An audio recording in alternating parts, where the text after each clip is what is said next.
Demikian juga sahabat salam untuk Bapak, Ibu, Saudara-saudara yang sebangsa setanah air dimanapun Anda berada, di seluruh penjuru Nusantara, dari Sabang sampai Merauke, dari Myanmar sampai Pulau Rote, dari Pulau Yas sampai Pulau Weh. Bapak Yahweh menyertai, melawat Anda, memelihara dan memberkati Anda semua yang mengikuti ibadah Alepto Denpasar Bali. Nah, Bapak Ibu yang terkasih, kita akan kembali mendengar pelajaran dari surga yang saya beri judul The Resource of Israel. Israel adalah sumber.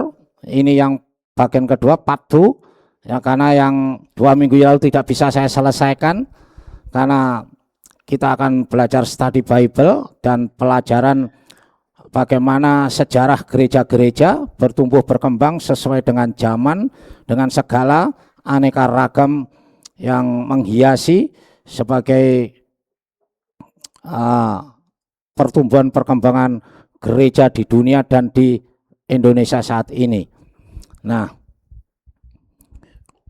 sebelum itu saya ucapkan terima kasih buat Tante Baby dan Mami Floren. Ya, pada waktu itu saya ditelepon, saya melihat prihatin banget keadaan Tante Baby waktu itu ya, intonasinya saya mendengar berkaca-kaca karena mencintai maminya. Karena maminya ini tidak mau dibawa ke Jakarta, dipaksa oleh adiknya itu. Apapun yang terjadi harus dibawa ke Jakarta katanya. Walaupun dikatakan sudah nggak bisa berjalan, dia akan boyong pakai ambulan dan pesawat sudah disediakan.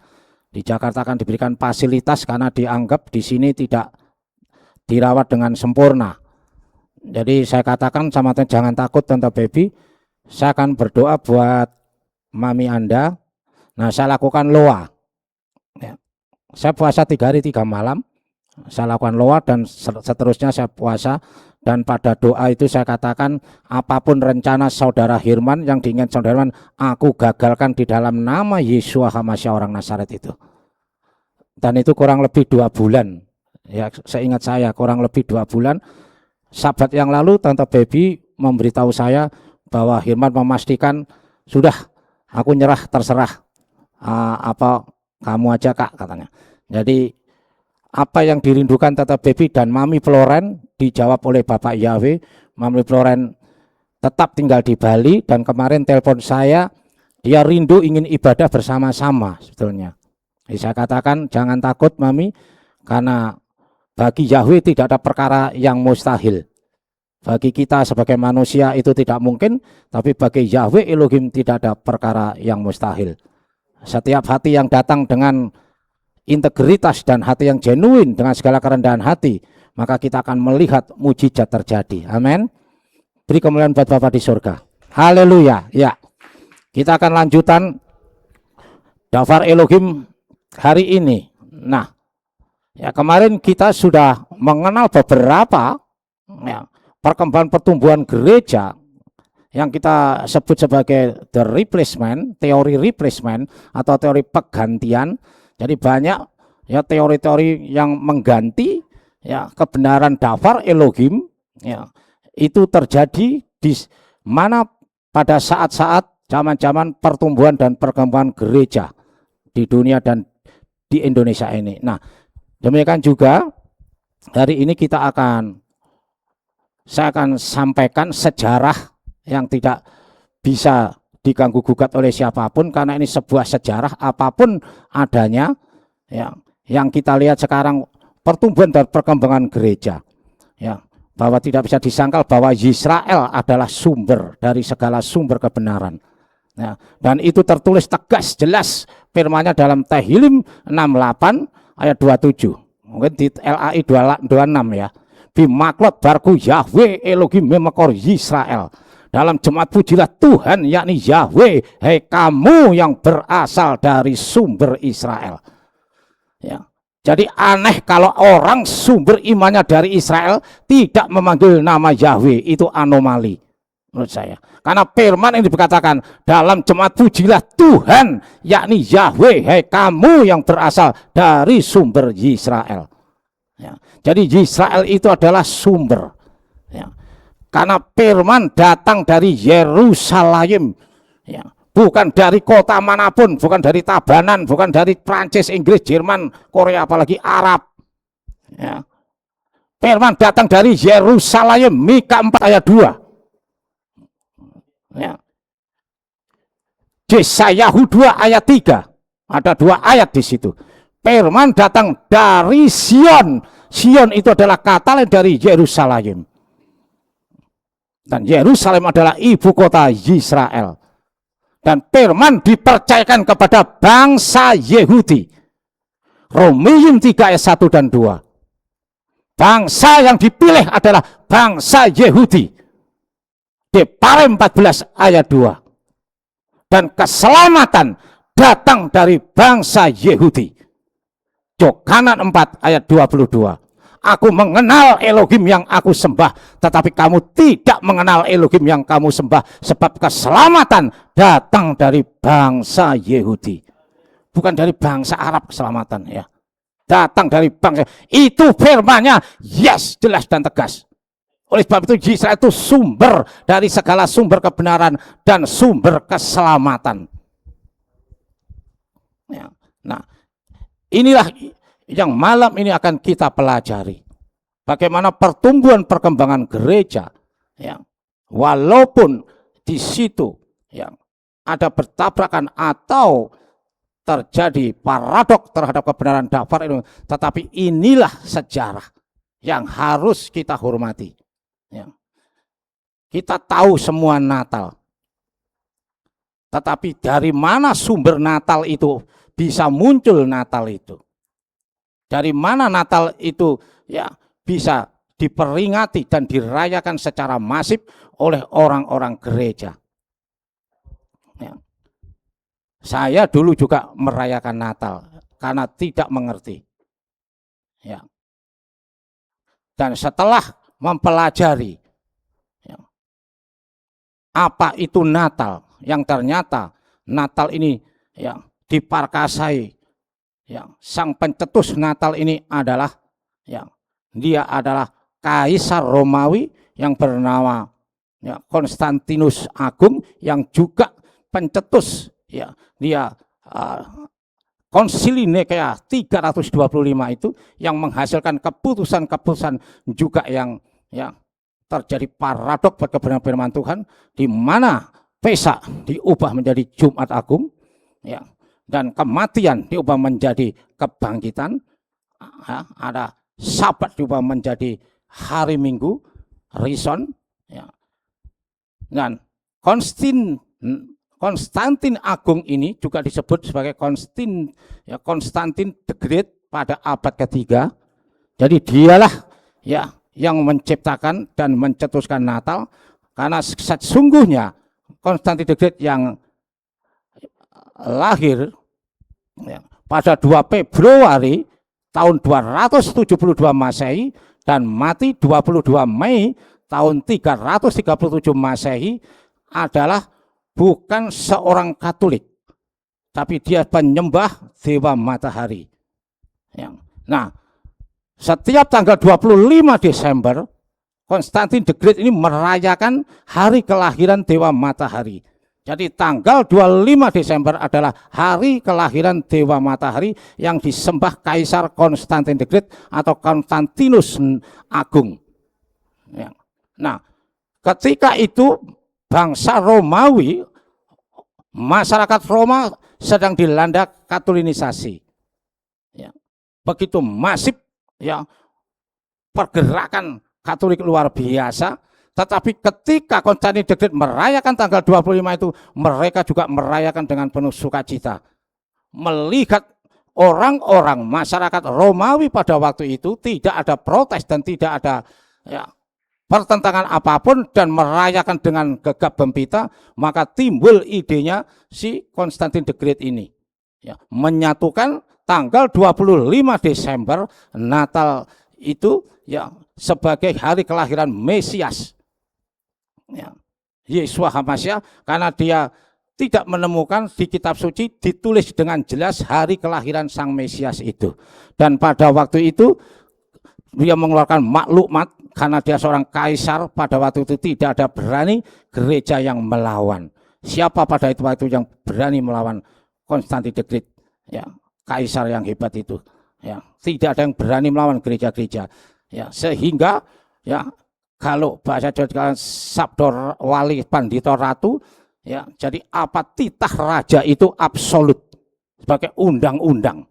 Tidak ada berani yang lawan sampai hari ini diperingati bahwa tanggal 25 Desember adalah hari raya kelahiran Sang Mesias. Natal itu bahasa Latin, artinya kelahiran. Amin. Sampai di sini bisa diikutin? Ya. Nah, ya, jadi Natal itu bahasa Latin. Ya, itu. Nah, siapakah yang menetapkan tanggal 25 Desember sebagai hari raya kelahiran Sang Mesias? Dia adalah Paus Julius yang pertama.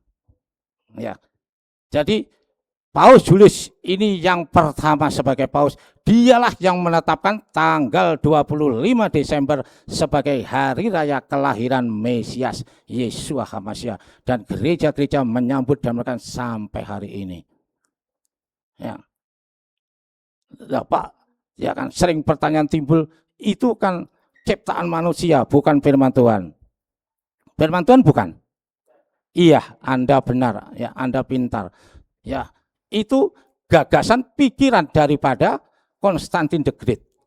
Lalu Konstantin the Great juga bikin dongeng yang namanya, ya, yang saya pernah mainkan juga, yang merah-merah itu, ya. Ya, Sinterklas itu. Sinterklas itu juga tidak tertulis dan tidak difirmankan, tidak diwahyukan. Siapakah Sinterklas ini? Dia seorang uskup terkenal yang berbudi luhur. Ya, dia ini dermawan, suka berbagi berkat, namanya Santo Nikolas dari Turki. Ya, dialah yang memerankan, karena dia baik hati, terkenal, dia dipilih sebagai Sinterklas. Amin. Paham di sini? Demikian juga pohon cemara atau pohon Natal itu tidak tertulis dan tidak difirmankan dan tidak diperintahkan. Tidak ada di dalam kitab suci, baik kitab Torah maupun kitab Besorah. Nah, saya sudah pergi ke Israel, ya, dan saya pernah tanya kepada ini pemimpin sebagai juru yang bicara kita pada waktu itu, bahwa di sini apa kok saya nggak lihat pohon Natal? Saya bilang gitu, cemara. Oh, di sini nggak ada cemara, Mister. Dia bilang gitu. Ya, nggak ada cemara di Israel itu, Bapak Ibu. Jadi itu hanya dongeng. Ya, pohon Natal itu. Saya bersyukur, walaupun saya waktu itu merayakan, tapi saya nggak pernah, ya, memasang pohon Natal. Ya. Jadi jelas sekarang Natal itu siapa pencetusnya?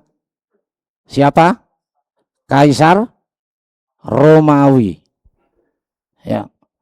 Jadi Kaisar Romawi ini, ya, Konstantin the Great, ini juga Konstantinus Agung yang mencetuskan Konsili Nikea 325 itu. Ya. Jadi memang luar biasa ini. Tapi inilah sejarah. Ya. Jadi kita tidak bisa, ya, saya menghimbau jemaat di sini supaya Bapak Ibu, ya, tidak alergi atau ya bersifat apatis kepada orang yang masih merayakan Natal. Ucapkan selamat Natal. Saya mengucapkan selamat Natal kepada teman-teman saya yang masih merayakan Natal. Walaupun mereka sudah tahu saya tidak merayakan Natal. Karena sudah saya ajak berdialog secara dialogis, saya jelaskan apa Natal itu. Oh begitu ya, Tin, ternyata.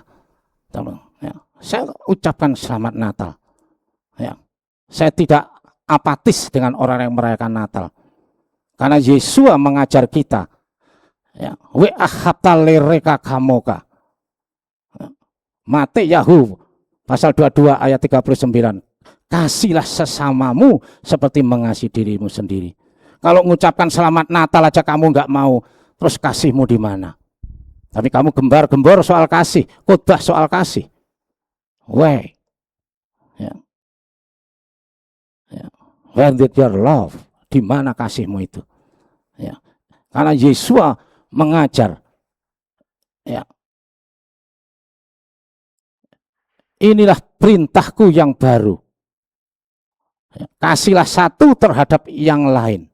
Sebagaimana aku mengasihi kamu, kamu harus mengasihi satu terhadap yang lain. Jika kamu mengasihi satu terhadap yang lain, maka kamu akan disebut murid-muridku.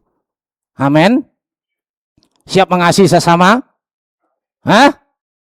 Ya. Ini perintah Yesus, masa inilah perintahku yang baru. Ya. Murid Yesus pasti disebut Kristen. Tapi orang yang mengaku Kristen belum tentu menjadi murid Yesus. Amin. Mengerti di sini? Jadi jadilah murid. Maka Yesus katakan dalam Matius pasal 28 ayat 19, jadikan semua bangsa muridku, beritakan Injil ke seluruh penjuru bumi. Ya. Dari Yudea sampai Somron, dan baptis dalam nama Bapa. Siapa nama Bapa itu? Nama Putra, siapa Putra itu? Dan Roh Kudus, siapa nama Roh Kudus itu? Ya. Jadi Tuhan ajarkan jadikan semua bangsa muridku. Ya. Jadi kasih terhadap satu dengan yang lain. Ya. Itulah Matius pasal 13 ayat 34 dan 35. Yesus memerintahkan saya dan Anda mengasihi satu dan lain. Mengucapkan Natal aja nggak mau terhadap saudaramu, sekalipun dia berbeda denominasi gereja, berbeda sinode. Ya. Jadi kalau saya sarankan seperti ini bukan menjadi pembenaran. Saya tidak menyuruh Anda, ya kan, silakan Anda renungkan. Kalau Anda murid Yesus, ya, Anda pasti mengasihi satu terhadap yang lain. Tidak alergi, tidak apatis dengan saudara-saudara kita yang masih merayakan Natal. Bagaimana hidupmu jadi berkat terang dan teladan. Kalau kamu sudah ateis, ya sudah apatis lebih dulu. Ya. Yesus katakan dengan tegas dan jelas dalam Matius pasal 16, pasal 5 ayat 16, hendaklah terangmu bercahaya di hadapan banyak orang, dan perbuatanmu diketahui oleh mereka, sehingga mereka memuliakan Elohim. Saya mengucapkan gongsi pacai kepada bos saya. Istriku dan Angie itu sering saya ajak ya ke produser saya, produser Wiro Sableng itu. Ya, kalau Imlek saya ucapkan gongsi pacai. Ya, saya ajak istriku. Ya. Dulu waktu saya belum kawin masih rambutku segini, tidak di Wiro Sableng. Kalau saya ucapkan gongsi pacai, Pak gongsi pacai, Hong Ponale. Ya, dia langsung ambil kantongnya di sebelah kanan, mulutku langsung diteplok pakai amplop merah-merah itu. Ya, karena Hong Ponale itu maksudnya mana angponya. Ya, gongsi pacai, Hong Ponale, selamat merayakan tahun baru Pak, mana angponya. Dia langsung teplok mulutku pakai amplop kecil merah. Saya lihat isinya 250.000. Nah, tahun berikutnya saya datang lagi, saya ucapkan beliau tadi jadi cepek. Loh Pak, kok jadi cepek Pak, kok bukan nopek nggoh, saya bilang gitu. Ya kan. Ten, ini bisnisnya rezekinya ya sudah segini. Nah, sudah terima aja katanya gitu. Ini saya punya produser orangnya baik sekali. Ya, dia orang Konghucu. Apakah saya mengucapkan gongsi pacai terus saya jadi Konghucu? Hah? Apakah kalau kalian mengucapkan selamat hari raya Idul Fitri, dan jangan lupa sampaikan, saya selalu katakan endingnya itu Bapak Yahweh memberkati. Selamat hari raya Idul Fitri, Bapak Yahweh memberkati. Gongsi pacai, Bapak Yahweh memberkati. Apakah dengan mengucapkan hari raya selamat hari Idul Fitri terus kamu jadi muslim? Jadi muslim? Bagaimana kamu memenangkan jiwa orang-orang yang di luar sana? Yehezkiel 3:18-21 dikatakan dengan tegas dan jelas, diperintahkan saya dan Anda, jika kamu ada yang kamu kenal dengan baik, saudaramu, temanmu yang tersesat, yang dia masih berdosa, nasihati dan peringatkan dia. Jika dia bertobat kembali ke jalan kebenaran, maka darahnya tidak tertanggung atas kamu. Itu perintah Bapak Yahweh. Yehezkiel pasal 3:18-21. Jadi jangan ongkang-ongkang kaki, Anda sudah mengenal kebenaran, lalu Anda sendiri yang selamat. Tapi kanan kirimu, tetanggamu, teman-temanmu, Pak D, bulekmu, tante ommu, ya, bahkan bapakmu, pertuamu, ya, belum mengenal kebenaran, kamu diam saja, maka darah orang itu tertanggung atas kamu. Itu perintahnya. Saya di Bali ini tinggal di rumah orang Hindu. Sudah 5 tahun saya tinggal di situ. Setiap hari raya dia kirim sebuah. Dan saya ucapkan selamat hari raya menyepi, selamat hari raya Galungan, Pak. Walaupun saya nggak makan buahnya itu. Tapi saya ucapkan, ya, selamat hari raya Galungan, selamat hari nyepi, Pak. Apakah saya jadi Hindu? Hah? Tapi kamu ngomong kasih. Kamu khotbah tentang kasih. Kamu perintahkan jemaatmu, temanmu, saudaramu mengasihi sesama. Tapi kamu sendiri gak bisa mengasihi. Padahal Yesus katakan dengan tegas dan jelas, inilah perintahku yang baru. Kasihlah satu terhadap yang lain. Paham di sini? Ya. Jadi katakan Natal sama saudaramu. Tapi ada waktu Tuhan perintahkan kamu, ya kan, untuk berbicara, ajak dialog secara dialogis. Ya, ini loh Natal tuh, ini loh sejarahnya. Itu sudah urusan Roh Kudus, tapi kita sudah melakukan bagian kita menggenapi apa yang Yesus katakan dan perintahkan, jadikan semua bangsa muridku. Amin. Bisa mengerti? Halo, Anda masih bersama saya? Iya, ya. Nah, demikian juga, ya, pada abad kedua ada seorang teolog hebat, ya, dari bangsa Latin. Ya, teolog yang pertama ini, kalau tadi kaisar yang luar biasa, Kaisar Kontinus Agung itu, atau yang juga disebut Kontinus the Great, Konstantin the Great, ya. Nah, ini teolog, ya, yang lahir tahun 155 Masehi, mati tahun 225 Masehi, namanya Tertullianus. Ya. Tertullianus ini adalah teolog hebat di abad kedua, teolog pertama. Dari Tertullianus inilah buah pikiran Tertullianus, maka lahirlah teori Trinitas atau Tritunggal. Ya. Yang masuk Tertullianus adalah mengejawantahkan kebagaimanaan Tuhan, bukan keberapaan Tuhan. Jadi Tritunggal lahir dari buah pikiran seorang teolog hebat abad kedua, namanya Tertullianus, dari bangsa Latin. Nama lengkapnya panjang ini, ya. Quintinus, ya, Septimus Florens Tertullianus. Namanya panjang. Dari dialah lahir, ya, pikiran, ide, ya, Tritunggal itu. Jadi kalau Tritunggal lahir dari pikiran seorang manusia, seorang teolog Tritunggal, firman Tuhan bukan? Firman Tuhan bukan? Iya, Anda pintar. Ya. Jadi tidak difirmankan, tidak diwahyukan. Terus bagaimana Pak, kok ada yang begitu? Loh, enggak masalah. Ya.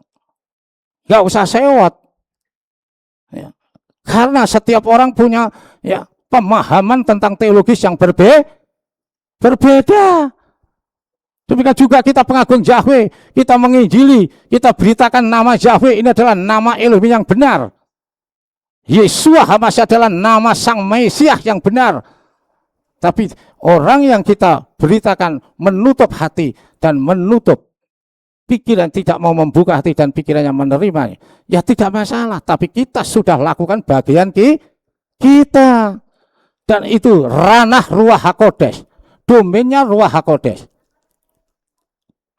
Ya. Jadi jangan takut, ya, memberitakan kebenaran, ya, memberitakan Injil kerajaan surga. Karena kita tidak tahu kapan orang itu dilawat Roh Kudus dan bertobat. Ya. Karena saya punya pengalaman. Ada yang 15 tahun, ada yang 10 tahun, waktu itu dia ngengkel, ya, dan terjadi perdebatan masalah nama Yahweh ini, tapi ternyata 10 tahun kemudian dia sudah memanggil nama Yahweh. Ya. Jadi waktu adalah waktu Bapak, ya, Yahweh, bukan waktu kita. Siapa kita? Ya. Jadi Tuhan katakan, hendaklah terangmu bercahaya di hadapan banyak orang, dan perbuatan-perbuatanmu diketahui oleh mereka, sehingga mereka memuliakan Elohim. Karena perilaku kita, your behavior, ya, perilakumu, kelakuanmu, yang dilihat oleh sehingga orang, oh bapak ini Pak luar biasa, ibu ini luar biasa kasihnya, ya, sehingga dia ikut, ya, terhipnotis oleh Roh Kudus. Ruah HaKodes bekerja berkarya menjamah hati orang ini sehingga apa yang Anda sampaikan digenapi sehingga orang ini bertobat. Ya. Itu yang terpenting. Jangan fanatik membabi buta. Babi itu tidak buta sudah najis. Ya, apalagi buta. Amin. Ya. Oh Pak, kok pendeta ini ngomong gitu? Loh, biarkan saja. Kalau dia melarang, oh nggak boleh mengucapkan gongsi paceng, ya terserah kamu pikir, benar nggak itu? Kasihmu di mana? Kamu ngomong kasih. Yesus berkata, jika ada orang berbuat jahat kepada kamu, berkati dan doakan orang itu. Betul apa benar ini? Hah? Firman ini benar apa enggak?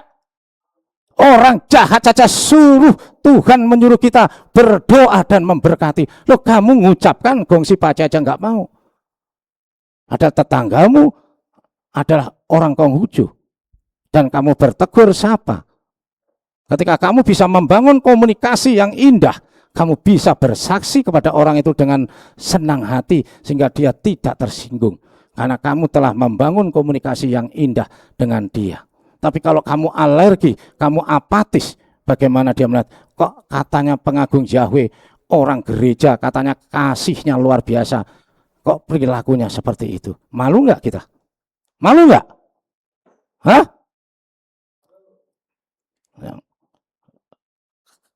Yesus menangis. Yesus katakan, aku datang untuk orang yang berdosa. Yesus itu datang untuk orang yang berdosa, bukan untuk orang yang baik.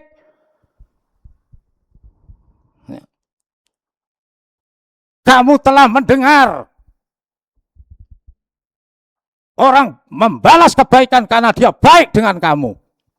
Tapi aku berkata kepada kamu, jika ada orang berbuat jahat kepada kamu, doakan dan berkati dia. Kalau kamu baik sama orang yang baik, banyak pelacur, pembunuh, perampok, ya, teroris itu baik sama orang yang baik. Tapi Yesus katakan, aku berkata kepadamu, doakan dan berkati orang yang berbuat jahat kepada kamu. So, what did you do it about it? Ya. Firman ini memerintahkan saya dan Anda. Jadi berbagai dominasi gereja enggak masalah. Itu urusan pribadi lepas karena Bapak Yahweh memberikan free will kepada setiap orang. Amin. Life is choice, hidup itu adalah pilihan. Kita memilih Yahweh, kita tidak mengikuti Tertullianus, tetapi kita tidak boleh apatis dan sombong. Oleh sebab itu Yesus menegur kita dalam Romi 11 ayat 20 dan 25 sampai 25. Janganlah kamu sombong, tetapi takutlah kepada Elohim. Kamu hanya dientenkan, kamu hanya dicangkokkan kepada pohon yang benar, yang asli. Itu bicara tentang goyim, tentang saya dan Anda. Kita ini dicangkokkan karena orang-orang Yahudi menolak kebenaran. Sehingga kebenaran dan keselamatan diberikan kepada orang-orang goyim oleh Bapak Yahweh. Amin. Ya. Dalam ayat 25 Romi 11 ini dikatakan, janganlah kamu merasa pandai. Banyak orang sok rohani, sok merasa pandai, paling pandai. Ya. Sehingga menghakimi gereja satu terhadap gereja yang lain. Padahal Yesus berkata dalam Matius pasal 7 ayat 1 dan 2, jangan kamu menghakimi, karena kamu akan dihakimi. Penghakiman yang kamu hakimkan akan dihakimkan kepada kamu. Apa yang kamu ukurkan kepada orang lain akan diukurkan kepada kamu. You get it? Anda paham ini? Hah? Jadi jangan alergi sama beberapa dominasi gereja.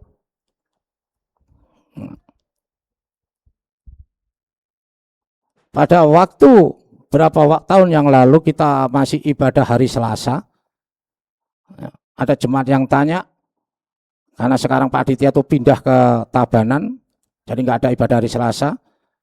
Ya. Harusnya kita ini paling tidak ibadah 3 kali, maksimal, minimal 2 kali.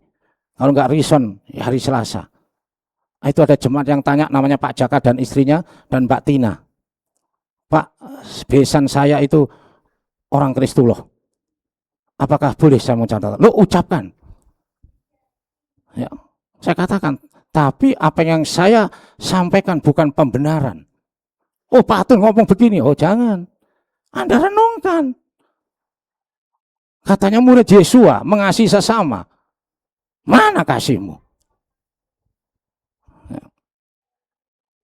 Mengucapkan selamat Natal aja nggak mau. Antipati sama orang Natal. Loh, murid Yesus yang seperti apa yang seperti ini? Ya, makanya hari ini saya sampaikan kepada Bapak Ibu, saya sarankan Anda tetap bersahaja, rendah hati seperti Yesua. Ya. Yesus ada datang kepada orang-orang berdosa. Bukan untuk orang-orang yang baik. Ya. Jadi kalau kita sudah tahu bahwa Natal tidak diwahyukan, tidak difirmankan, itu Tuhan sudah memberitahu kita ya, bahwa itu semua dari perintah-perintah manusia. Kita buka Matius pasal 15 ayat 9, kita baca dengan intonasi yang benar dan artikulasi yang jelas supaya saudara-saudara kita ngikutin streaming, mereka dapat mendengar dengan baik. Matius pasal 15 ayat 9, Saudara Hamdan,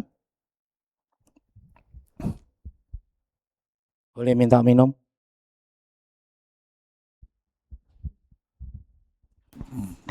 Cek. Matius.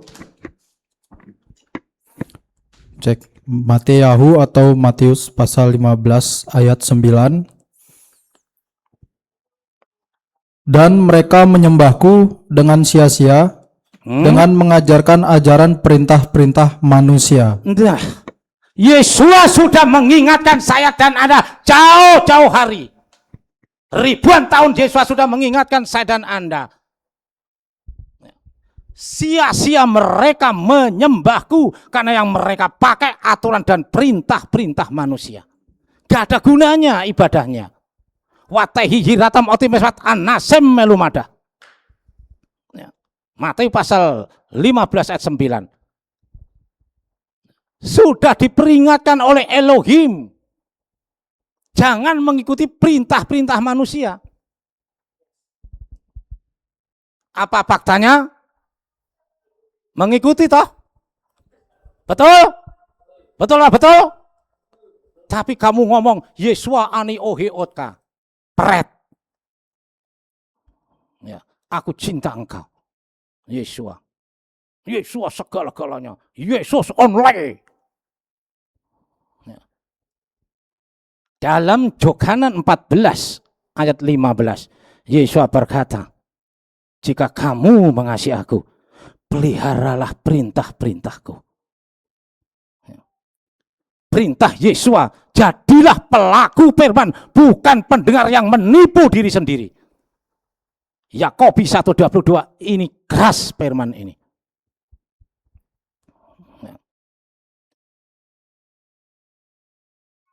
Tapi banyak orang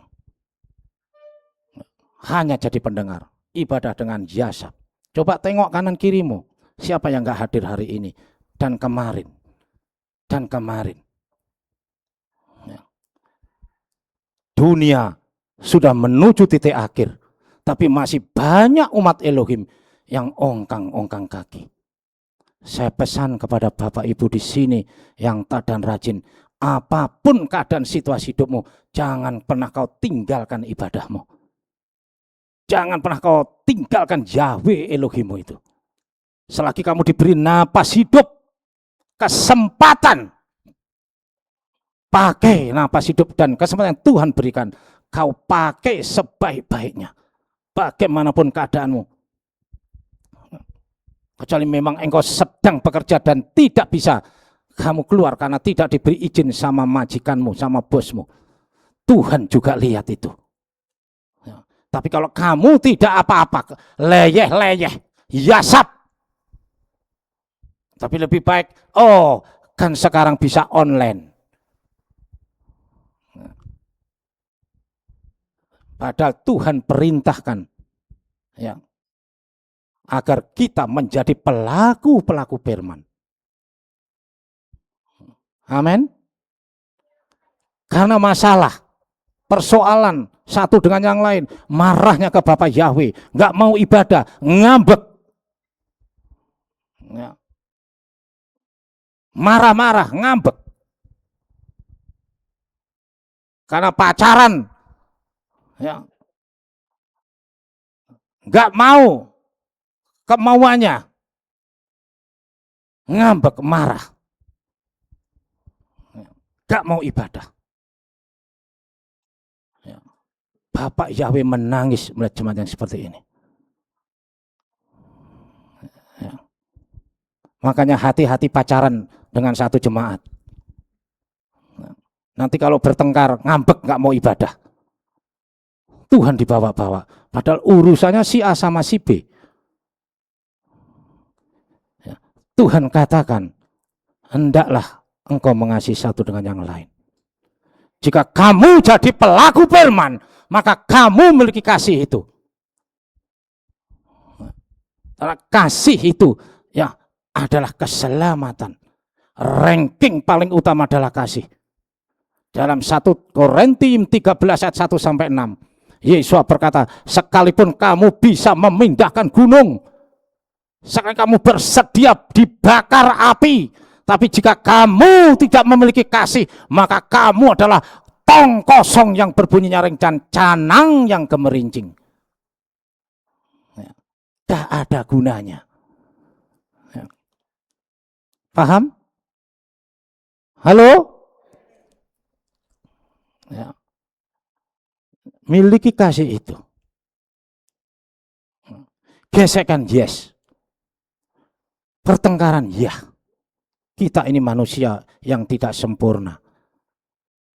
Tapi jangan bawa Yahwehmu masuk ke dalam persoalanmu. Enggak kamu ngambek. Ya. Saya sering ya, dari zaman saya muda Kristullah sampai saya mengenal Yahweh, banyak peristiwa di gereja seperti itu. Bapak Yahweh menangis, Yesus menangis. Padahal Tuhan tidak ya, ikut campur percintaanmu. Amin. Ya.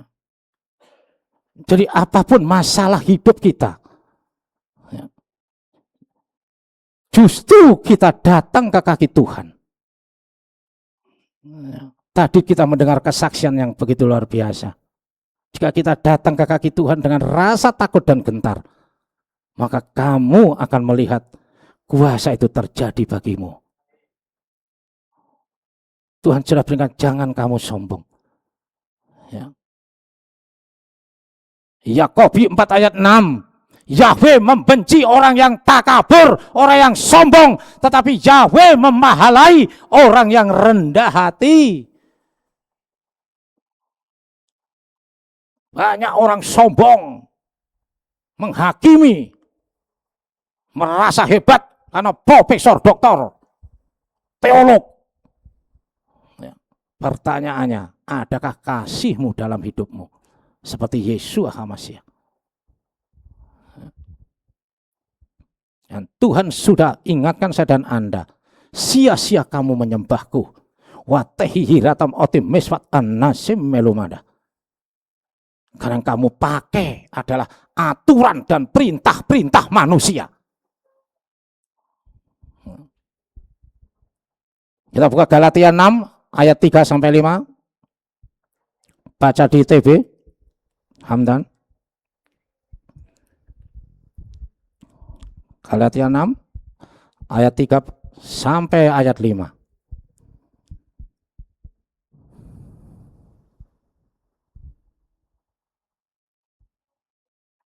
Baca dengan intonasi yang benar, artikulasi yang jelas. Cek. Galatia 6 ayat 3 sampai 5. TB. Sebab kalau seorang menyangka bahwa ia berarti padahal ia sama sekali tidak berarti, ia menipu dirinya sendiri. 4. Baiklah, tiap-tiap orang menguji pekerjaannya sendiri, maka ia boleh bermegah melihat keadaannya sendiri dan bukan melihat keadaan orang lain. 5. Sebab tiap-tiap orang akan memikul tanggungannya sendiri. Tiap-tiap orang akan memikul tanggung jawab, mempertanggungjawabkan di tata kerajaan Samayim di pengadilan surga. Besar atau kecil akan diperhadapkan di pengadilan Yeshua HaMashiach. Filiana 29 sampai 13 jelas. Dan Anda akan dibukakan buku kehidupan. Di situ tertulis perbuatanmu, perkataanmu dari kamu lahir sampai kamu mati. Kamu mempertanggungjawabkan di hadapan Yeshua HaMashiach sebagai hakim adil akhir zaman, Imam Mahdi. Amin. Dan peringatkan dalam Galati tadi, jangan kamu merasa berarti, sombong kayak Yeso. Ya. Kayak malaikat surga menghakimi seenaknya.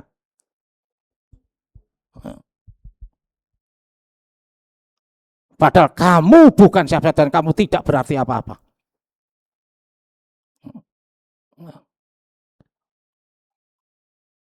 Paham firman ini? Banyak gereja yang seperti itu. Merasa berarti.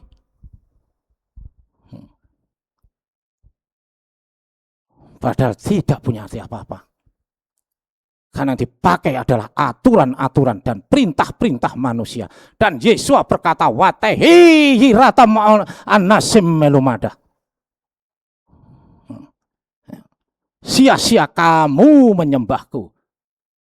Tuhan katakan sia-sia. Karena itu yang disebut teori replacement. Teori pengganti. Nama Yahweh diganti nama Yehova, nama Hasem, nama Allah.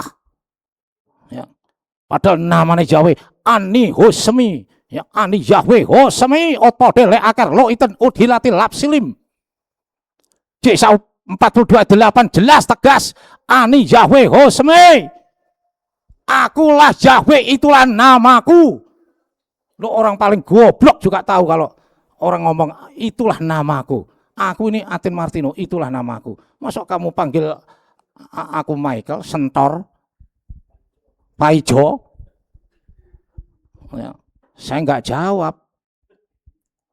Namanya Mikael Hamdan. Ya, dipanggil Ahmad. Mau? Yang marah dia. Ya.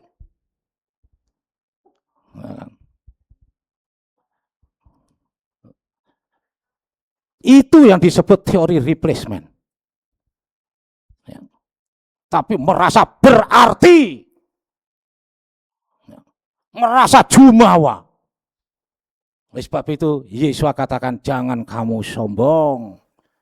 Ya. Tapi takutlah kepada Elohim. Kamu itu hanya dientenkan, hanya dicangkokkan kepada pohon yang asli. Bapak Ibu bisa menangkap apa yang saya sampaikan? Ya. Jadi kalau kemarin alergi sama si A, si B. Oh ini bukan gereja pengagung Yahweh. Mulai hari ini, no. Amin. Bisa? Bisa? Ya. Hidupmu akan dilihat dari perilaku dan perbuatanmu, bukan perkataan atau mulutmu. Kamu murid Yesus atau tidak, Yesus sudah ajarkan, kasihlah satu, itulah perintahku yang baru. Jika kamu mengasihi satu dengan yang lain, maka kamu adalah murid-muridku. Sehingga kamu tidak mengandalkan manusia, tidak melakukan perintah-perintah, tapi melakukan perintah Yahweh Elohim Sebaot Besem Yesus Masya Berwah Kodes. Kita buka orang yang mengandalkan manusia, apa kata Tuhan? Yeremia 17 ayat 5. Yeremiyahu pasal 17 ayat ke-5.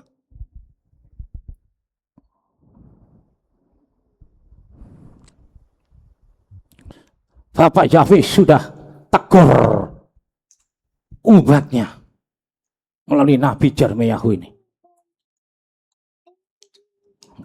Jadi kita simak firman ini. Yeremiyahu atau Yeremia pasal 17 ayat ke-5. Beginilah firman Yahweh, terkutuklah orang yang mengandalkan manusia dan yang mengandalkan kekuatannya, serta hatinya menyimpang dari Yahweh. Nah, yang terakhir ini jarang disampaikan.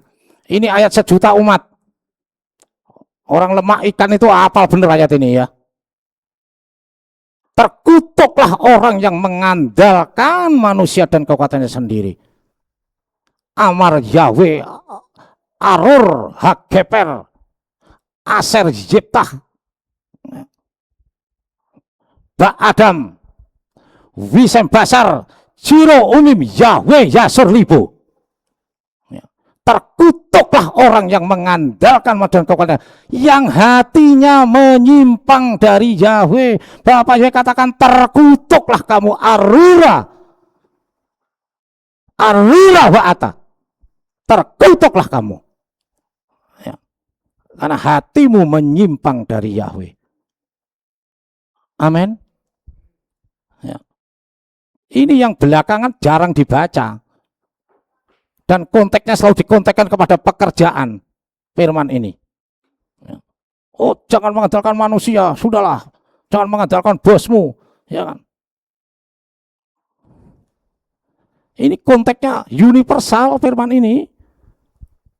Bukan hanya untuk masa depan, karir dan pekerjaanmu, tapi juga untuk keselamatanmu. Karena ending daripada firman ini, yang hatinya menyimpang dari Yahweh.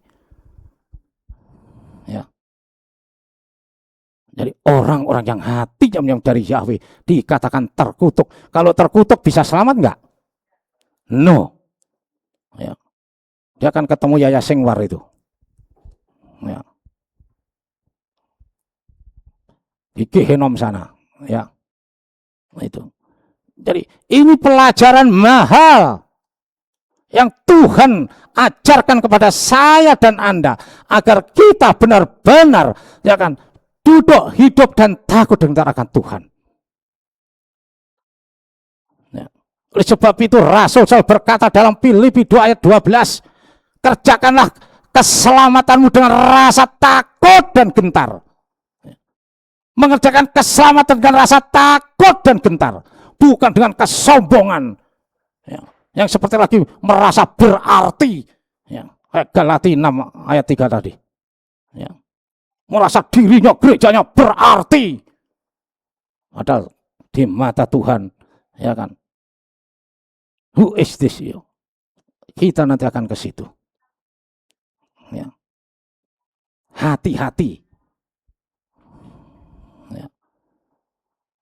Tuhan katakan itu. Tuhan sudah memberikan pengetahuan lewat sabda dan wahyunya melalui nabi-nabi. Oleh sebab itu disebut Nevi'im. Nabi itu adalah penyambung lidah Elohim. Sehingga memberitakan kepada umat manusia supaya orang-orang mengerti akan kehendak Elohim. Tapi itu Bapak Yesua, Yahweh Sebaot, Yesua Hamasya berkata dalam Efesus 5 ayat 17. Janganlah kamu menjadi bodoh, tetapi hendaklah kamu mengerti kehendak Elohim. Amin. You don't stupid, you know.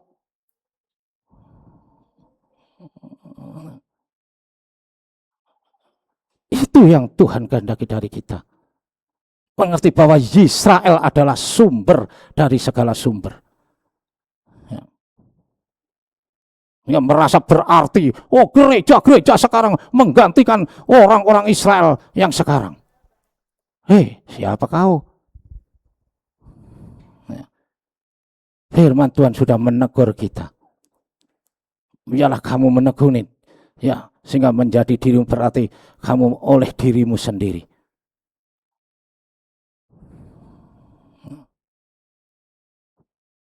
Jadi Bapak Yahweh sudah mengajar kita supaya kita mengerti akan kehendak Elohim, memiliki pengetahuan. Ya. You have knowledge to religions. Anda memiliki pengetahuan tentang ilmu ketuhanan. Ya. Karena Tuhan mengingatkan saya dan Anda seperti firman ini. Kita baca dalam Hosea 4 ayat 6. Hosea pasal 4 ayat 6. Yes. Apa kata Bapak Yahweh kepada orang-orang yang tadi seperti ini paralelisme dengan Efesus 5 ayat 17 tadi. Janganlah kamu menjadi bodoh, tapi mengertilah akan kehendak Elohim. Nah, ini paralelisme dengan Hosea 4 ayat 6.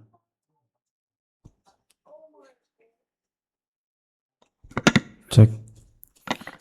Hosea atau Hosana 4 ayat 6. Umatku dibinasakan karena kurang pengetahuan. Ya. Oleh karena kamu menolak pengetahuan itu, aku pun menolak kamu menjadi imam bagiku. Oleh karena kamu melupakan Torah Elohimmu, aku pun akan melupakan anak-anakmu. Paham? Mengerti firman ini? Umatku binasa karena tidak berpengetahuan. Pengetahuan tentang apa? Torah. Besorah tentang firman Yahweh. Karena kamu menolak pengetahuan itu, disuruh panggil nama Yahweh, kamu tidak mau panggil nama Yahweh. Kamu menolak pengetahuan, maka aku juga menolak kamu. Jadi membaca daftar ilmu bukan hanya kita baca secara kontekstual atau etimologis, tapi juga harus mengerti hermeneutika. Kalau nggak mau gagal paham. Ya. Tapi katakan karena kamu menolak pengetahuan itu, aku juga menolak kamu. Tuhan katakan disuruh panggil namanya kok. Kok kamu panggil ilah-ilah bangsa asing? Ya. Hodulah Yahweh kiru besimu hodi pamal alilotaib. Bersyukurlah kepada Yahweh, panggilan namanya dan masyurkan perbuatan-perbuatannya di antara bangsa-bangsa. Tehillim 105 ayat 1, Yesayahu 12 ayat 4, di Perhayamim ayat 16 ayat 8. 3 ayat Tuhan ingatkan. Tapi kamu menolak pengetahuan itu.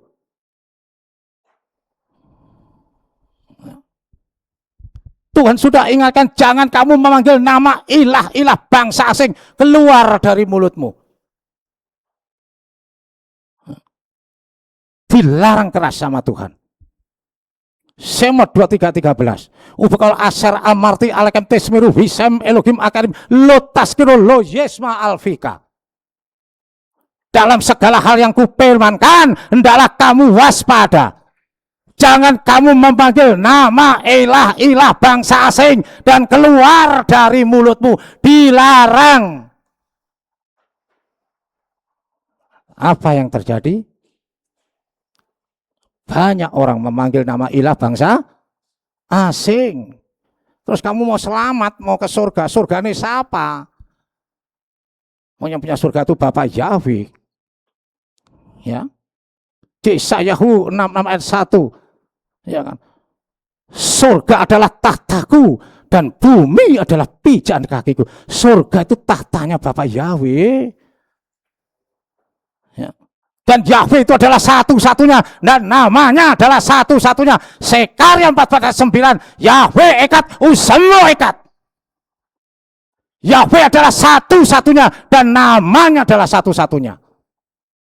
Jadi kalau ada orang mengaku sumber dari Israel nggak mengambil nama Yahweh, itu orang cacat otak. Nah, ini pentingnya kita mengerti bahasa Ibrani, belajar bahasa Ibrani. Kembali kepada akar Hebrew, karena Israel adalah sumber dari segala sumber. Kamu menolak pengetahuan yang Tuhan berikan, Bapak Ibu menolak kamu. Karena kamu melupakan Torahku, aku juga akan melupakan kamu dan anak-anakmu. Ya. Torah sudah tidak berlaku. ajaran siapa ini? Ya. Dan Bapak berkata, kalau kamu menolak Torahku, aku juga akan melupakan kamu dan anak-anakmu. Ya, padahal terjemahan itu salah. Ya. Torah itu adalah ya, sumber daripada firman. Semua berbicara tentang Yesua sebagai Sang Masiah, Tuhan dan Juru Selamat. Amin. Kita kembali kepada perkembangan gereja. Ya. Setelah Konsili Nikea, berapa ratus tahun kemudian lahir reformasi hebat yang kemarin sudah saya sampaikan. Siapa? Martin Luther 1517. Apakah berhenti sampai di situ? Apa yang menjadi reformasi yang luar biasa sehingga lahir gereja Protestan karena dari protes Martin Luther kepada Vatikan. Ya. Tetapi 19 tahun kemudian lahir lagi reformasi baru yang dipelopori oleh John Calvin atau yang dikenal Johannes Calvin atau John Calvin. Ya. Yang lahir 10 Juli 1509, mati 27 Mei 1564. Dan pada tahun 1536 John Calvin mendirikan ya, sebuah gagasan baru, yaitu gereja Calvinis atau yang disebut gereja Reform. Ya. Ini perjalanan perkembangan gereja dari waktu ke waktu, zaman ke zaman. Di abad 16 itu lahir teolog-teolog hebat, reformator hebat. Termasuk John Calvin ini, ya. Dia lahir di kota Noyon, ya, kota Picardy, Prancis Utara. Jadi John Calvin adalah teolog dari Prancis. Teolog Prancis ini memang hebat-hebat. Abad 18 muncul teolog hebat juga, namanya Jan Astruc. Ya. Nah, Reform atau sampai hari ini bertumbuh berkembang. Reform sebagai perjalanan perkembangan gereja dari waktu lepas waktu. Seiring perjalanan matahari, gereja Reform pun juga bertumbuh berkembang. Tetapi masih dalam lingkup Protestan. Tapi John Calvin tidak ya satu pandang teologisnya dengan Martin Luther. Itu biasa, teolog berbeda, pandangan teologis itu biasa, lumrah. Rahib-rahib Yahudi itu berbeda pandangan. Rahib A, rahib B, C, ya, E, F, G, H, I, K, L, M, L, N, P, Q, R, S, T, U. Rahib satu dengan yang lain berdebat hebat, gebrak meja, berdebat ya dengan hebat, dengan luar biasa. Tapi tidak ada satupun yang mengkafir-kafirkan atau mensesat-sesatkan, ya kan, atau ya menghina satu dengan yang lain. Mereka benar-benar demokrasi. Itu rahib-rahib Yahudi. Kita belajar dari rahib-rahib ini, maka lahirlah ya Gemara lahirlah Talmud. Semua perdebatan itu diakomodir di dalam kitab Talmud. Makanya membaca kitab Talmud harus hati-hati. Karena ada perkataan-perkataan yang ekstrim, rahib Yahudi yang ekstrim, tapi juga ada ya ayat-ayat yang manis, yang lembut, karena diperkatakan oleh rahib-rahib yang nasionalis dan demokrasi. Itu rahib Yahudi. Dia nggak pernah mengatakan, oh ya kan ini bidat. Semua diakomodir. Rahib hebat, bangsa yang dipilih, anak nu absen gula. Ya. Tapi ketika dia berdebat tentang Torah, mereka saling menghormati satu dengan yang lain. Why? Kenapa teologi Indonesia ini begitu mudah menghakimi satu dengan yang lain? Sementara Yesus katakan, jangan kamu menghakimi. Karena kamu akan dihakimi. Tadi kita sudah mendengar dari Matius pasal 7 ayat 1 dan 2. Ukuran yang kamu ukurkan kepada orang akan diukurkan kepada kamu. Amin. Nah, apa cukup dari John Calvin ini ya, yang melahirkan gereja Calvinis atau Reform ya, secara doktrinal gereja Reform ini ya, memiliki 5 unsur yang disebut tulip Ya, salah satunya adalah Yesua adalah Tuhan dan Juru Selamat, Spin of God atau kedaulatan Tuhan, ya, dan yang lain-lain. Dan gereja ini, gereja Calvin ini, John Calvin ini, ya, berseberangan pandangan teologinya dengan Martin Luther. Nah, bagi John Calvin, mujizat, ya, bahasa lidah, pewahyuan itu sudah berhenti, selesai. Ya, makanya ya, dia tidak begitu utama Roh Kudus itu. Nah, apakah berhenti sampai John Calvin? Ya, tapi tokoh-tokoh yang saat ini saya lihat di gereja Reform ini juga sudah mulai ya mengagungkan Roh Kudus. Ya, tokoh-tokoh gereja Reform ini memang mengutamakan teologi dan rata-rata memang mereka adalah teolog-teolog hebat. Ya. Tapi muncul lagi di abad 16 juga, ya, dari Belanda, ya, yang terkenal juga namanya ya Jacobus Arminius atau lebih dikenal dengan Jacob Armenia. Dia dari Belanda, lahir 1560 dan mati 1609. Dan Jacobus Arminius ini atau Jacob Armenia ini, dia juga punya pandangan teologis yang berbeda dengan John Calvin. Ya. Jadi berseberangan, berdebat, itu lumrah. Dan dia mengutamakan kebebasan berpikir, kasih Elohim, dan keselamatan. Osas, one ship always ship. Yang melahirkan gereja Armenia. Ya. Di Iran itu ada gereja ortodok namanya gereja Armenia. Ya.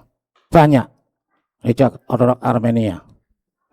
Ya. Sampai hari ini, ya, baik John Calvin maupun ya Jacob Armenian ya bertumbuh berkembang sampai hari ini. Gereja Armenian dan gereja Calvinis atau gereja Reform. Ya. Ini perjalanan pertumbuhan perkembangan gereja-gereja dengan berbagai lika-likunya. Jadi Anda harus tahu sebagai umat Elohim ada sejarah. Ya. Apakah berhenti sampai di situ, sampai Jacob Armenian? Halo? Anda masih bersama dengan saya? Ya. Tahun 1901 atau 1901 muncul seorang teolog hebat juga dari Arkansas, Amerika. Namanya Charles Spock Farham. Dialah pelopor, ya, penggerak gereja Pentakosta. Ya. Atau gereja apa yang disebut karismatik. Yes. Ini pelopornya, pencetusnya adalah ya Charles Spock Farham dari Arkansas, Amerika. Tahun 1901 mencuat ya gereja Pentakosta. Ya, menggempur seluruh pertumbuhan gereja dengan cepat, singkat. Ya, mereka berkembang, bertumbuh luar biasa. Gereja karismatik ini yang dipimpin oleh Charles Spock Farham dari Amerika ini. Karena apa? Ciri daripada gereja Pentakosta adalah mengandalkan kuasa Roh Kudus, ya, bahasa lidah, ya, mujizat, praise and worship, pujian dan penyembahan. Makanya kita bertepuk tangan, melompat, menari seperti Daud, ya, karena ya kita mengandalkan Roh Kudus dan ya pengalaman pribadi bersama Elohim. Ya, the aspect of very experience. Jadi kita mesti punya pengalaman pribadi dengan Tuhan, seperti yang dikatakan kesaksian tadi, itu pengalaman pribadi dengan Tuhan. Ya. Belum tentu orang lain bisa punya pengalaman seperti itu. Tergantung masing-masing pribadi lepas pribadi. Bagaimana kamu ya membangun doamu dengan intim dengan Elohim sehingga kamu dapat mengenali KHL. Amin. Ini ciri Pentakosta. Makanya KKR didominasi oleh gereja karismatik. Pak, apakah tidak ada gereja lain? Ada. KKR gereja lain ada. Tetapi tidak semasif gereja karismatik. Dan sampai hari ini gereja karismatik benar-benar ya membumi, masif. Ya. Tetapi sayangnya kebablasan. Ya. Bahasa rohnya kebablasan. Dikit-dikit Roh Kudus Tuhan bicara. Anda saya ingatkan peristiwa tahun 2019. Waktu itu pemilu, ada pendeta gereja karismatik yang cukup populer. Ya. Singkat cerita pemilu sudah selesai dan yang maju pemilu adalah dua orang yang maju tahun 2014, yaitu Bapak Jokowi dan Bapak Prabowo Subianto, head to head lagi, kedua orang ini berhadapan lagi. Ya. Dan setelah selesai pemilu, ada pendeta yang ngomong, padahal KPU belum mengumumkan sebagai lembaga resmi pemerintah yang memiliki legal standing secara hukum. KPU ini belum mengumumkan dan Bawaslu, Badan Pengawas Pemilu ini belum mengumumkan. Tapi pendeta ini berkata dengan lantang, Tuhan bicara kepada saya, Pak Prabowo menang. Tapi ternyata ketika KPU mengumumkan, Pak Prabowo menang apa kalah? Kalah dengan Pak Jokowi. Lalu Tuhan yang mana yang menang? Dan dari pendeta Ripom ini yang mengkritik dia. Ya, saya ingat betul cerita itu. Ada lagi ketika, ini juga pendeta karismatik lagi, ya, waktu COVID-19, parah pada COVID-19, pendeta ini mengutip Yesua ketika badai gurun datang di Galilea, di Danau Galilea. Yesus berkata, berhenti, tenanglah. Dan badai itu berhenti seketika, sehingga orang-orang di perahu itu berkata, siapakah dia? Sehingga badai tunduk kepadanya. Nah, pendeta ini mengutip firman ini, ada kitab Lukas ini. Tenang, berhenti, tenanglah. Tapi COVID malah merajalela. Dikritik lagi sama orang itu tadi. Ya, sama gereja Ripom itu tadi. Ya, karena apa? Ya karena mana? Jadi malah menambah, ya artinya malah menambah orang-orang yang begitu keras, ya sebagai ya menganggap bahwa mujizat itu sudah berhenti dan sebagainya. Ya, karena orang-orang yang kebablasan ini. Saya ingatkan kepada Bapak Ibu, tahun lalu bulan apa itu saya lupa, bulan Juli apa itu di Salatiga itu. Dan ini yang menyedihkan, memakai nama Yahweh dan Yesua. Ini adalah KKR yang pertama dan terakhir di muka bumi. Rapture.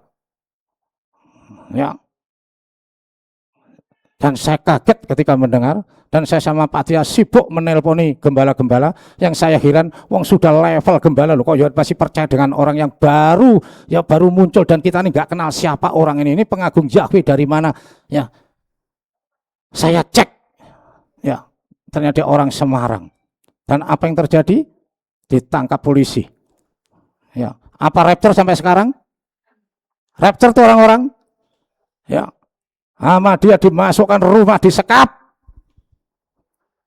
Ya, dan ketika ibadah KKR perjamuan kudus, tangannya dibelah sama pisau, darahnya dikucurkan ke anggur dan diaduk dan disuruh minum, dan dia katakan bahwa darahnya lebih suci dari Yesua. Wow. Loh kok ya banyak yang percaya mau minum. Ya. Padahal sebelum dia melakukan KKR, dia pergi ke Karangkusumo. Anda tahu apa itu Karangkusumo? Di Jogja itu Pantai Parangtritis, Parangkusumo itu tempatnya Ratu Pantai Selatan yang berkomunikasi di situ. Saya sudah berkali-kali ke situ syuting. Ya. Di Parangkusumo itu. Bagaimana dia mau KKR, dia ritual di situ 2 hari sebelum hari H. Ya. Tapi orang percaya pada Tuhan sudah ingatkan, ya kan? Terkutuklah orang yang mengandalkan manusia, yang hatinya menyimpang dari Yahweh. Ya. Sia-sia kamu menyembahku, karena yang kamu pakai aturan dan perintah-perintah manusia. Yesus sudah peringatkan itu. Tapi orang masih datang. Dan ketika tahu bahwa oh ini palsu lah, oh ini ternyata wah ya nabi apa baru tahu. Menyedihkan Bapak Ibu. Oleh sebab itu saya katakan, jangan pernah tinggalkan doamu, baca kitab suci. Sehingga ya, kenapa saya sampaikan supaya Anda tahu, punya pengetahuan, mengerti sejarah perjalanan gereja pertumbuhan perkembangannya. Ya. Jadi gereja Pentakosta atau karismatik, ya, itu ya pelopornya adalah orang Amerika, ya, Charles Fox Farhan. Dan tahun 1914 mendirikan sinode yang pertama Pentakosta ini. Sampai hari ini berkembang bertumbuh luar biasa baik di Indonesia, gereja karismatik ini. Termasuk kita ini juga, ya, saya sengaja tidak memakai kata aliran. Karena gereja bukan pencak silat. Kalau pencak silat itu aliran, ini aliran Shaolin Pai, Butong Pai, Kulun Pai, Hai Kaipang. Ya, gereja bukan aliran. Makanya saya menghindari aliran gereja aliran enggak.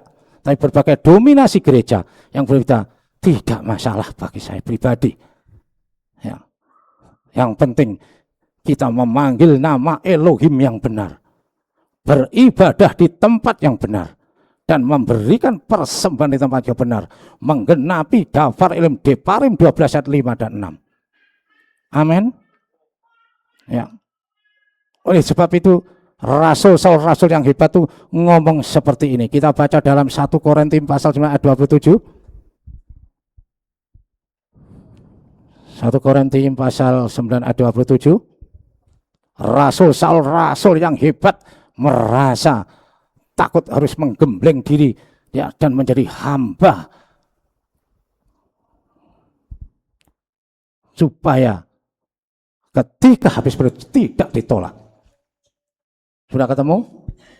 Cek.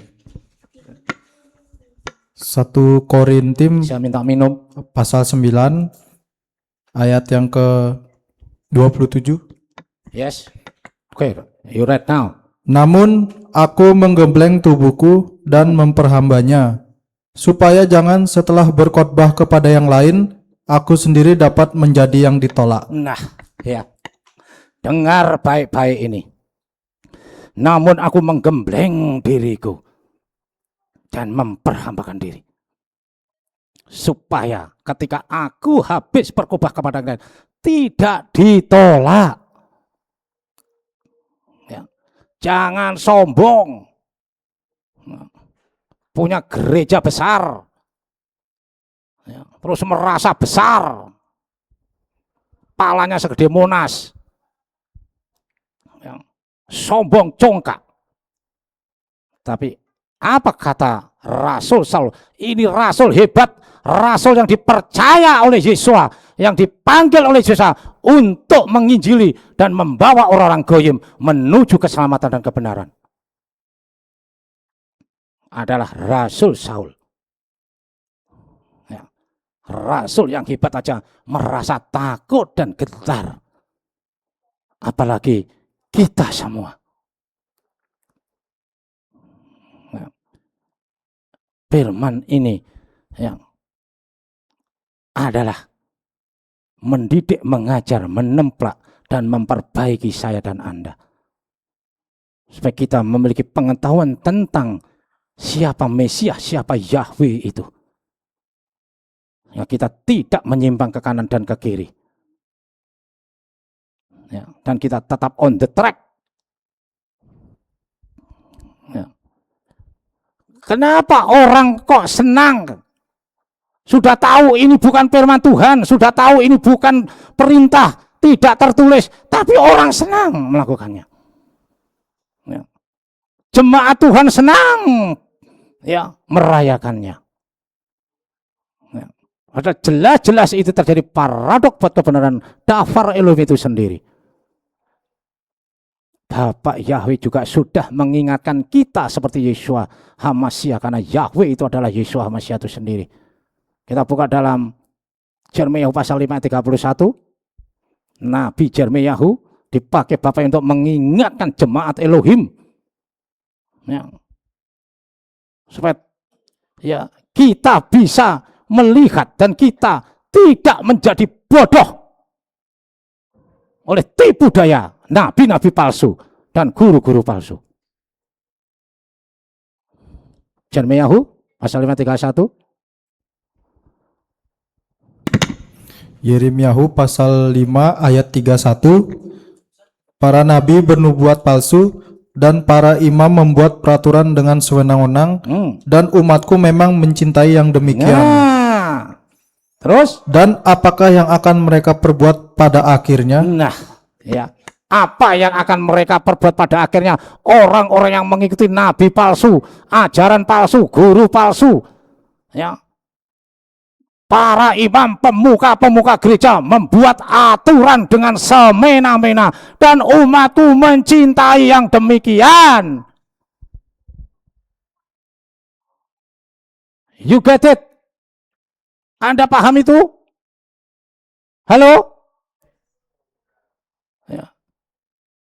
Kita lihat mereka, ya, mencintai apa yang tidak difirman dan diwahyukan dan perintah-perintah manusia. Padahal Tuhan sudah mengatakan, terkutuklah orang yang hatinya menyimpang dari Yahweh. Arura wa'ata. Ya. Jadi banyak pemimpin-pemimpin gereja yang membuat aturan seenaknya. Dan Tuhan katakan, mengingatkan kita jauh ribuan tahun yang lalu, Bapak sudah mengingatkan saya dan Anda. Oleh sebab itu Yesus berkata, hen rabim akhirum im umati hanikarim. Banyak yang dipanggil, sedikit yang dipilih. Matius pasal 22 ayat 14. Ya. Cuma sedikit yang dipilih. Ya. Inilah kita pastikan hidupmu dan hidupku ada dalam barisan yang dipilih. Bukan hanya terpanggil. Jadi tidak mudah untuk kita menuju, ya, tata kerajaan Samayim, bertatap muka dengan Yeshua HaMashiach. Kita ini bukan hanya targetnya hanya selamat, tapi kita bisa bertatap muka dengan Sang Masiah itu. Amin. Mau bertatap muka dengan HaMashiach, Yeshua, atau dengan Ismail Haniyah? Bertatap muka dengan Ismail Haniyah, mau? Mau? Hah? Mau? Amit, amit. Saya berdoa buat Anda sekarang juga kalau Anda mau. Biar terbang ke Gehenom sana. No. Ya. Jadi target keselamatan dipunya hanya kita sampai di tata kerajaan, tetapi bertatap muka, ya, dengan sang terang itu.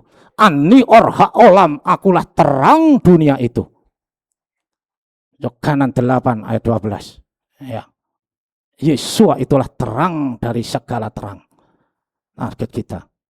Jadi jangan sampai seperti, ya, orang-orang yang dikatakan Yahweh Elohim dalam Yeremia 5 ayat 17 ayat 31 ini.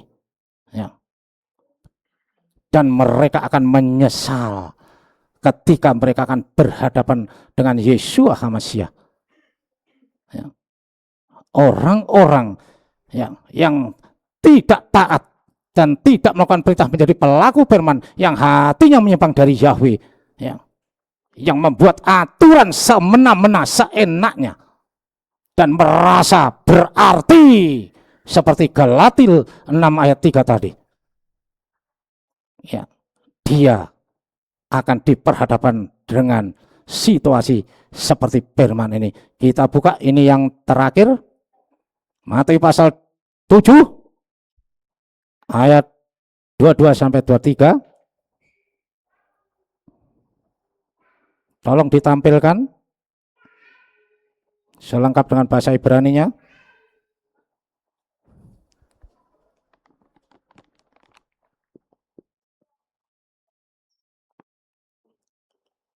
Sudah? Matius pasal 22 23. Jangan mengalami seperti ini Bapak Ibu sekalian. Perhatikan firman ini dalam hidupmu kemanapun kamu pergi, melangkah ke barat, utara, timur, selatan. Coba dibaca bareng-bareng bahasa Ibraninya dulu ayat 22 sampai 23. Saya hitung sampai 3. 1, 2, 3. Baca bareng.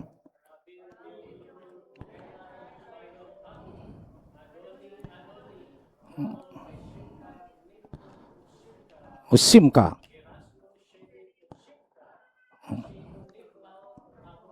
Nah.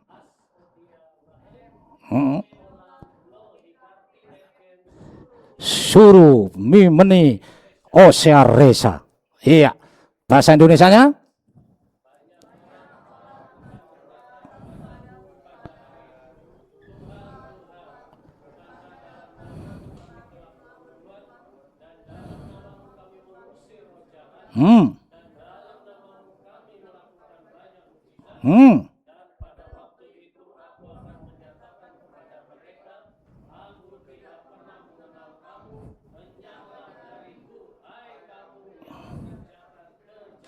Nah, ini orang hebat enggak?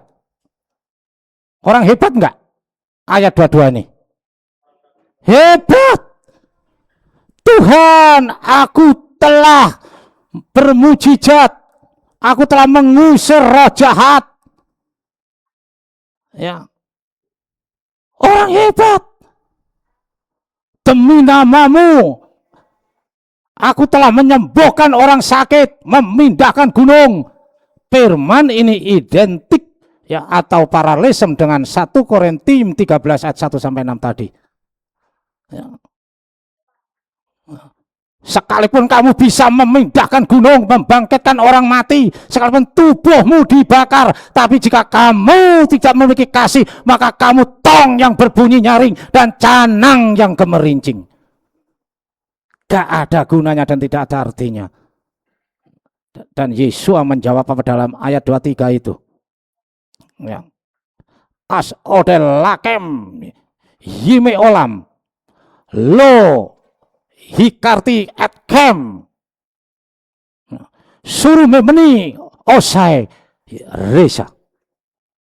Pada waktu itu aku akan berkata, aku tidak kenal dengan kamu. Minggat kalau orang Jawa bilang ya.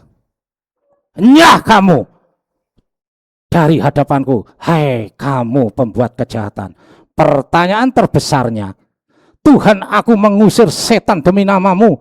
Aku bermujizat demi namamu. Nama siapa ketika kamu bermujizat? Dan nama siapa yang kamu pakai ketika kamu mengusir setan? Kok Bapak Yahweh Yesua HaMashiach mengatakan, aku tidak kenal dengan kamu. Lo hikarti et kem. Suruh mimeni osai resa. Nyah kau dari hadapanku. Hei, kamu pembuat kejahatan. Tuhan katakan kamu berbuat jahat. Kamu berbuat jahat kepada firman. Ya. Karena Tuhan sudah katakan. Ya. Jadilah pelaku firman. Sudah juga peringatkan, jangan kamu memanggil nama ilah-ilah bangsa asing.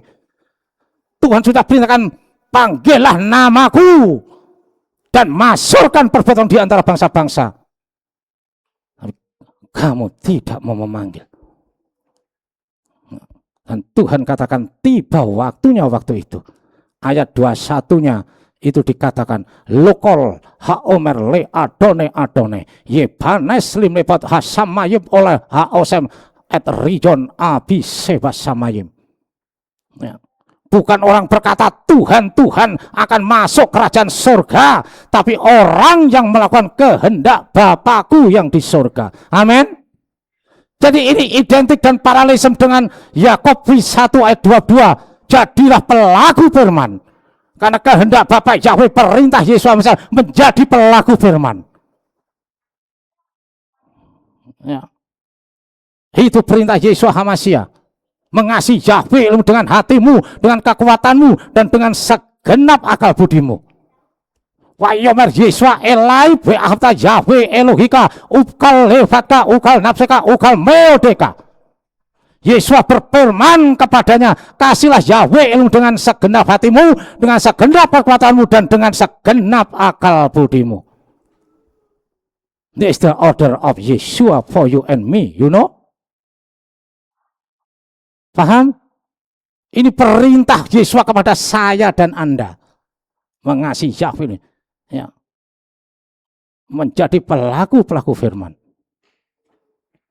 Sehingga apa yang dikatakan Rasul Saul lagi, setelah aku berkhotbah kepada kalian, aku sendiri tertolak. Ini dia. Ya. Yang dikhotbahkan apa kok kamu ditolak? Karena kamu tidak mengikuti apa yang Yesus katakan dan perintahkan. Yesaya 28 ayat 20. Ajar mereka seperti yang kuajarkan kepadamu, dan aku akan menyertai kamu sampai kesudahan alam. Amin. Banyak gereja tidak mengajarkan apa yang Yesus ajarkan. Bersyukurlah kita di tempat ini. Ya. Yesus mengajar kita dan kita lakukan apa yang Yesus ajarkan. Ya. Jangan kagum kepada manusia. Pada siapa sekalipun dia, ya kan, mengaku malaikat dari surga, nabi sekalipun. Tapi kagumlah kepada Yesus HaMashiach. Kagumlah kepada firman Tuhan, pegang erat firman Tuhan. Anda boleh nggak percaya dengan saya, tapi percaya dengan firman yang kusampaikan kepada Anda hari ini. Itulah yang menyelamatkan kamu, firman itu. Karena firman itu adalah Yesua. Oleh sebab itu Yesua diberi gelar Dafar Hakayim, firman yang hidup. Karena Yesua tidak belajar dari orang lain, tidak baca buku, tapi perkataan Yesua adalah firman yang hidup. Dafar Hakayim. Amin. Dalam kondisi situasi saat ini sekarang, pesan saya kepada Bapak Ibu semua, tetaplah setia, tetaplah berpegang teguh kepada firman Yahweh semesta alam. Apapun bumi goncang, langit runtuh, tetap pegang teguh kata dan perintah firman Yahweh semesta alam. Ingat itu. Nah. Dan kita akan lihat orang yang benar, orang yang mengikuti perintah-perintah Yesua, tangan Yesua akan menggenggam kita. Itu akan dibuktikan beberapa waktu nanti. Sebentar lagi dunia ini akan digoncang. Dan saya sudah khotbahkan dari tahun 2023 tentang tahun 2026 ini. Jadi Bapak Ibu, tekunlah. Tinggalkan hidup yang tidak berkenan di hadapan Yahweh Sebaot. Bangkitlah. Inilah saatnya. Ketika dunia bergoncang, di situ saatnya umat Elohim bangkit menjadi terang.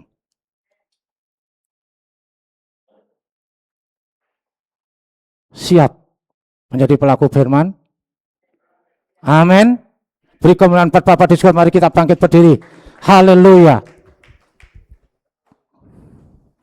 Se ha Elohim Hanose kata haolam Rahina alainu Adon we Elohim alenu. Katakan Seha Elohim dengan hatimu. Seha Elohim Hanose katat haolam Rahina alainu Adon we we Elohim Aleno Yeshua Yeshua Yeshua anu mesta kawin lepaneka Yeshua Yeshua anu mesta kawin lepaneka. Katakan Yeshua Yeshua Yeshua